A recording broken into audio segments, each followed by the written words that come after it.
नमस्कार दोस्तों, स्वागत है आपका BMJ एकेडमी में। आज के इस वीडियो से हम साइंस के ऑब्जेक्टिव प्रश्नों का प्रैक्टिस स्टार्ट करेंगे। इस वीडियो में हम फिजिक्स के ऑब्जेक्टिव प्रश्नों को देखेंगे, फिर इसी तरह फिजिक्स, केमिस्ट्री, फिर बायोलॉजी, एनवायरमेंटल साइंस और एग्रीकल्चर साइंस के साथ साथ कंप्यूटर, अंतरिक्ष और रक्षा विज्ञान के भी ऑब्जेक्टिव प्रश्नों का प्रैक्टिस करेंगे। तो आइए दोस्तों, आज का वीडियो शुरू करते हैं। साइंस के इस पहले वीडियो में हम फिजिक्स के 50 ऑब्जेक्टिव प्रश्नों को देखते हैं। पहला प्रश्न है, कार्य का मात्रक क्या है? कार्य का मात्रक होता है जूल। न्यूटन बल का मात्रक है, वाट शक्ति का मात्रक है और डाइन यह भी बल का मात्रक है। CGS पद्धति में बल का मात्रक डाइन होता है। प्रकाश वर्ष किसकी इकाई है? यह दूरी की इकाई होती है। एम्पियर मात्रक किसका है? विद्युत धारा का। निम्नलिखित में से समय का मात्रक कौन नहीं है? अधिवर्ष समय है, चंद्रमा यह भी समय है, प्रकाश वर्ष दूरी का मात्रक है। पारसेक किसकी इकाई है? यह भी दूरी की इकाई है। निम्नलिखित में से कौन सा सुमेलित नहीं है? डेसिबल ध्वनि की इकाई, ध्वनि की प्रबलता की इकाई, सही है। अश्व शक्ति, शक्ति की इकाई, सही है। समुद्री मील, दूरी की इकाई, नॉटिकल मील जिसे कहते हैं, यह भी सही है। सेल्सियस, उष्मा की इकाई, सेल्सियस नहीं है। ल्यूमेन किसका मात्रक है? ल्यूमेन है ज्योति फ्लक्स का मात्रक। पास्कल इकाई है दाब की। कैंडिला मात्रक है ज्योति तीव्रता की। यंग प्रत्यास्थता गुणांक का SI मात्रक है, यह होता है न्यूटन पर मीटर स्क्वायर। निम्नलिखित युग्मों में से किन भौतिक राशियों के समान विमीय सूत्र नहीं है? यहाँ पूछा जा रहा है नहीं है, तो बल और दाब का समान सूत्र नहीं है। अब बाकी कार्य ऊर्जा सेम है, भार और बल ये भी सेम है, और आवेग और संवेग ये भी सेम है। बल का सूत्र होता है मास गुने एक्सेलरेशन और दाब का सूत्र होता है फोर्स बाई एरिया, बल बटा क्षेत्रफल। प्रति इकाई क्षेत्रफल पर लगने वाले बल को दाब कहते हैं। तो इन दोनों का जो फॉर्मूला है वो बिल्कुल अलग है, तो विमीय सूत्र अलग अलग होगा। अदिश राशि कौन है इनमें से? ये है ऊर्जा। ऊर्जा की कोई निश्चित दिशा नहीं होती है। बल आघूर्ण की दिशा होती है, संवेग की दिशा होती है, लेकिन ऊर्जा की कोई दिशा नहीं होती। निम्नलिखित में सदिश राशि कौन है? सदिश राशि जिसमें कि परिमाण भी हो और एक दिशा भी हो, यह है वेग में। पदार्थ के संवेग और वेग के अनुपात से कौन सी भौतिक राशि प्राप्त की जा सकती है? संवेग मतलब मास इनटू वेलोसिटी, और वेग यानी वेलोसिटी। भी कट गया, बचा क्या? मास। तो इसका उत्तर हो जाएगा द्रव्यमान। शून्य में स्वतंत्र रूप से गिरने वाली वस्तुओं का समान त्वरण होता है। अगर कोई वस्तु बिल्कुल फ्री बॉडी अगर गिर रहा है कोई, तो उसका जो त्वरण होगा वह समान होगा। वह कितना होगा? 9.8 मीटर पर सेकेंड स्क्वायर। ये g की वैल्यू होती है, स्मॉल g की वैल्यू, गुरुत्वीय त्वरण की वैल्यू। अगला है, जब 2 kg वाले द्रव्यमान पर 5 न्यूटन का बल लगाया जाता है तो उत्पन्न होने वाला त्वरण क्या होगा? इसे देखिए, फार्मूला से ऐसे निकालते हैं, F = ma। F क्या है? फोर्स यहाँ कितना लग रहा है? 5 न्यूटन। मास कितना है? 2 kg। एक्सीलरेशन पूछा जा रहा है, तो एक्सीलरेशन इक्वल टू क्या हो जाएगा? 5/2, तो 2.5 मीटर पर सेकेंड स्क्वायर। 17वां प्रश्न है, किसी भी स्थिर या गतिशील वस्तु की स्थिति और दिशा में तब तक कोई परिवर्तन नहीं होता जब तक कि उस पर कोई बाह्य बल कार्य ना करे। यह क्या है? यह न्यूटन का गति का प्रथम नियम है, जिसे कि लॉ ऑफ इनर्शिया, जड़त्व का नियम भी कहते हैं। रॉकेट किसके सिद्धांत पर कार्य करता है? रॉकेट संवेग संरक्षण के सिद्धांत पर कार्य करता है। अगला प्रश्न है, अश्व यदि एकाएक चलना प्रारंभ कर दे तो अश्वरोही घुड़सवार जो है कि गिरने की आशंका का कारण क्या है? यह कारण है विश्राम जड़त्व, क्योंकि जो अश्वरोही है वह घोड़े पे आराम से वो बैठा हुआ है, तो ये तो स्थिर था।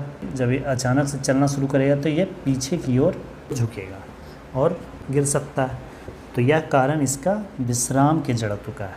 और वही अगर कोई घोड़ा दौड़ रहा है या फिर अगर कोई गाड़ी चल रही है और उस पर जो बैठा हुआ है, और अगर यह गाड़ी अचानक रुक जाए, अचानक ब्रेक लिया जाए, तो यह व्यक्ति आगे की ओर झुकेगा, क्योंकि इसमें गति का जड़त्व है।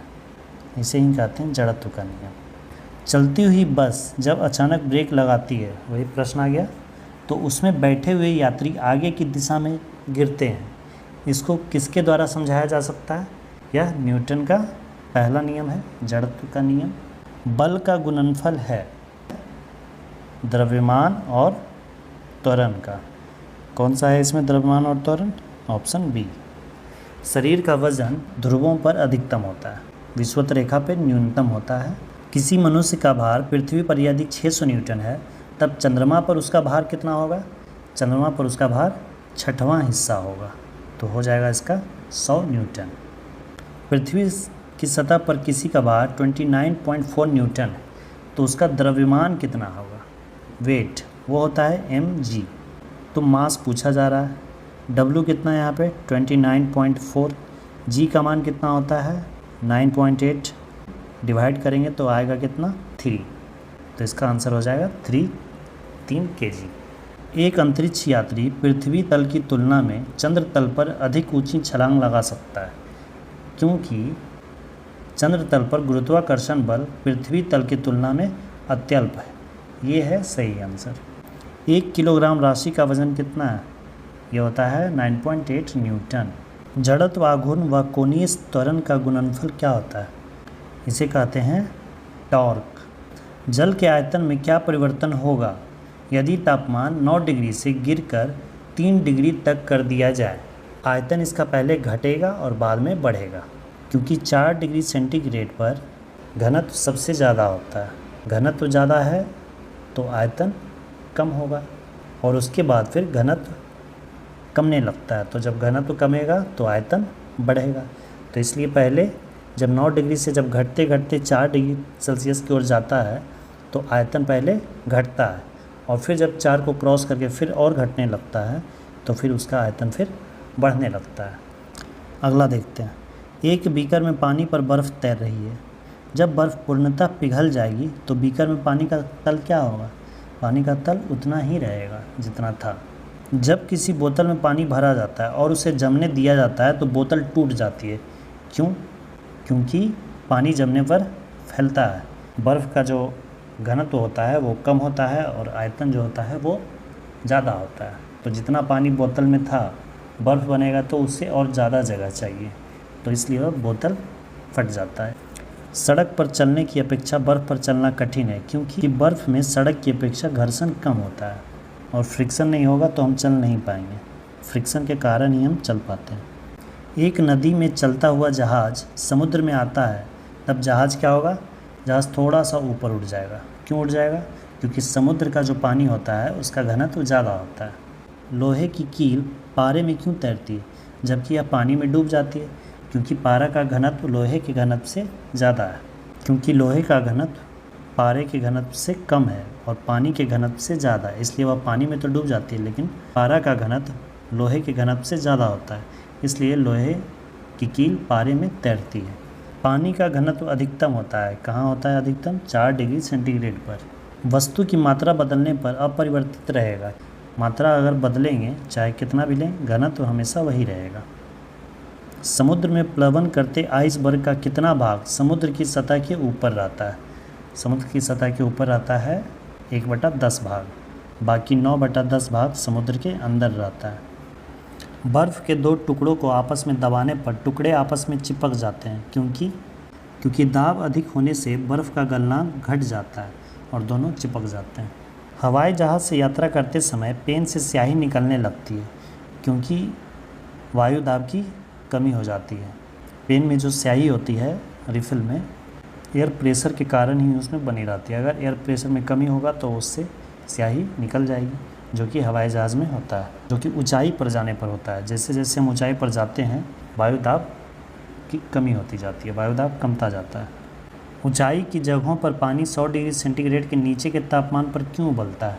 क्योंकि वायुमंडलीय दाब कम हो जाता है। दाब जब कम होता है तो क्वथनांक भी कम हो जाता है। 100 डिग्री के नीचे तापमान पर ही वह उबलने लगता है। साबुन के बुलबुले के अंदर का दाब कैसा होता है? वह वायुमंडलीय दाब से अधिक होता है। वायु दाब मापी की रीडिंग में अचानक गिरावट किस बात का संकेत करती है? ये तूफान आने का संकेत देती है। वायु दाब की रीडिंग अचानक नीचे गिर जाना यानी कि वायु दाब कम हो जाना, वायु दाब कम हो गया, यानी कि जो गर्म हवाएं हैं वो ऊपर उठ गई है। तो जब गर्म हवाएं ऊपर उठ गई तो ये जो एरिया है वो खाली हो गया है, वैक्यूम हो गया है यहाँ पे। तो आसपास की जो हवाएं हैं वो तेज़ी से इस खाली जगह को भरने के लिए आएंगी, तो उसी से तूफान आते हैं। प्रेशर कुकर में खाना जल्दी पकता है, क्यों? क्योंकि प्रेशर कुकर में क्या होता है कि अत्यधिक दाब हो जाता है। अत्यधिक दाब होने के कारण क्वथनांक भी बढ़ जाता है, जिससे कि पानी अधिक तापक्रम तक खौलता है, तो खाना आसानी से जल्दी पकता है। हाइड्रोजन से भरा रबड़ का गुब्बारा वायु में ऊपर जाकर फट जाता है, क्यों? क्योंकि वायु दाब घट जाता है और अंदर जो हाइड्रोजन का जो प्रेशर है वो ज़्यादा होता है और ऊपर वायुमंडलीय दाब कम जाता है, तो ये फिर ब्लास्ट कर जाता है। सूर्य में निरंतर ऊर्जा का सृजन किस कारण होता है? यह होता है नाभिकीय संलयन के द्वारा। हाइड्रोजन के परमाणु मिलकर हीलियम परमाणु का निर्माण कर रहे हैं, तो ये नाभिकीय संलयन अभिक्रिया हो रही है, जिसके कारण निरंतर ऊर्जा का सृजन हो रहा है। चाबी भरी घड़ी में कौन सी ऊर्जा होती है? वो स्थितिज ऊर्जा होती है। अगर कोई वस्तु के आकार में हम बल लगाकर विरूपण लाए और बल को हटा देने पर वह वापस उसी स्थिति में आ जाए, तो उसमें जो ऊर्जा होती है वो स्थितिज ऊर्जा कहलाती है। अगला है, निम्नलिखित में से किसमें गतिज ऊर्जा नहीं है? गतिज ऊर्जा उसमें नहीं होती है जो स्थिर होता है। चली हुई गोली ये क्या है? गति में है, तो गतिज ऊर्जा होगी।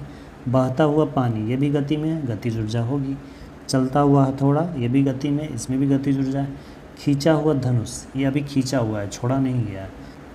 ये तीर खींचा गया है अभी, लेकिन छोड़ा नहीं गया।